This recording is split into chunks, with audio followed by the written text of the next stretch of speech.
Hello friends, गरम मसला যদি আপোনালোকে ঘৰতে বনাব খোজে তেতিয়াহলে এই সামগ্ৰীখিনি লাগিব। জিৰা লৈছো মই এই ডাঙৰ চামুচেৰে 4 চামুচ। লং লৈছো মই এয়া 4 চামুচ। তেজপাত লৈছো মই 10-12টা। ডাঙৰ ইলাইচি লৈছো মই 4 চামুচ। সৰু ইলাইচি লৈছো মই 2 চামুচ। দালচিনি 4 নগ লৈছো, মানে 1 ইঞ্চ টুকুৰা ল'ব লাগিব। জালুক লৈছো মই 3 চামুচ। জাবিত্ৰী ফুল লৈছো মই 3-4টা। চফ পাউডাৰ লৈছো মই এয়া ডাঙৰ চামুচেৰে 2 চামুচ। আপোনালোকে গোটাই ল'ব পাৰে। শুকান জলকীয়া আপোনালোকে যি হিচাপে খায় ল'ব পাৰে। গোটেইখিনি মছলা মই ভালদৰে ধুই ৰ'দত শুকুৱাই লৈছো। এতিয়া মই কেৰাহীত অলপ ভুনি ল'ম।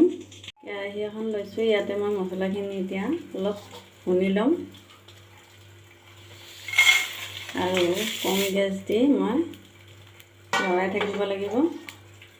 তেজপাতখিনি অলপ মই টুকুৰা কৰি দিছো, এতিয়া ভাজাত সুবিধা হয়।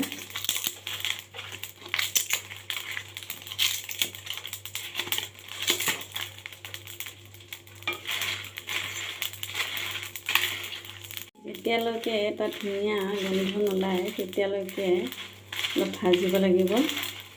বেছি সময় ভাজিব নালাগে। মছলাখিনি আমাৰ ভুনা হৈ গৈছে, ধুনীয়া এটা গোন্ধ ওলাইছে। এতিয়া অলপ ঠাণ্ডা হ'বলৈ দিম। মছলাখিনি আমাৰ অলপ ঠাণ্ডা হৈছে, বেছি ঠাণ্ডা কৰিব নালাগে। এতিয়া এনেকুৱা ধৰণৰ মিক্সাৰ জাৰ এটা লৈছোঁ, ইয়াতে মই গোটেইখিনি মছলা পিচি ল'ম। মছলাখিনি গুড়ি কৰিলোঁ, কিন্তু আদা পিছা হৈছে, এনেকুৱা হৈছে। ইয়াতে আৰু মছলা দিম। এইখিনি যে চফ পাউডাৰ এইখিনি দি দিলোঁ।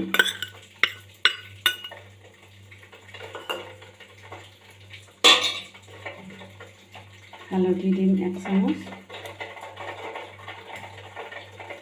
জলকীয়াৰ গুড়ি দিছোঁ মই 2 চামুচ, 1 চামুচ দিলোঁ। ঘৰত পিছা জ্বলা যিহেতু বহুত জ্বলা, আৰু শুকান জলকীয়া আছে আৰু 1 চামুচ দি দিছোঁ।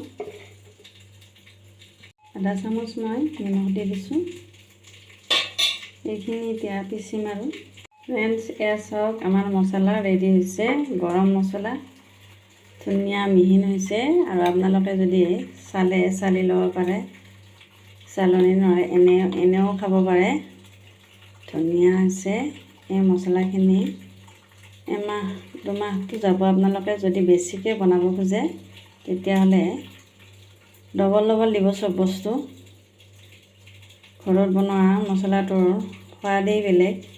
মাছ মাংস চবতে দিব পাৰে, বিশেষকৈ মাংসত বেছি প্ৰয়োজন। এনেকুৱা ধৰণৰ কাঁচৰ বটল এটা ল'ব। মোৰ বটলটো সৰুৱে হৈছে, মোৰ ষ্টক আনি থোৱা নাই যিহেতু। এনেকুৱাকৈ ভৰাই ঢাকনি মাৰি থ'ব, যাতে গোন্ধটো গুচি নাযায়। বটল ভৰিছে আৰু ইয়াৰ বাতিত বহুখিনি হৈছে।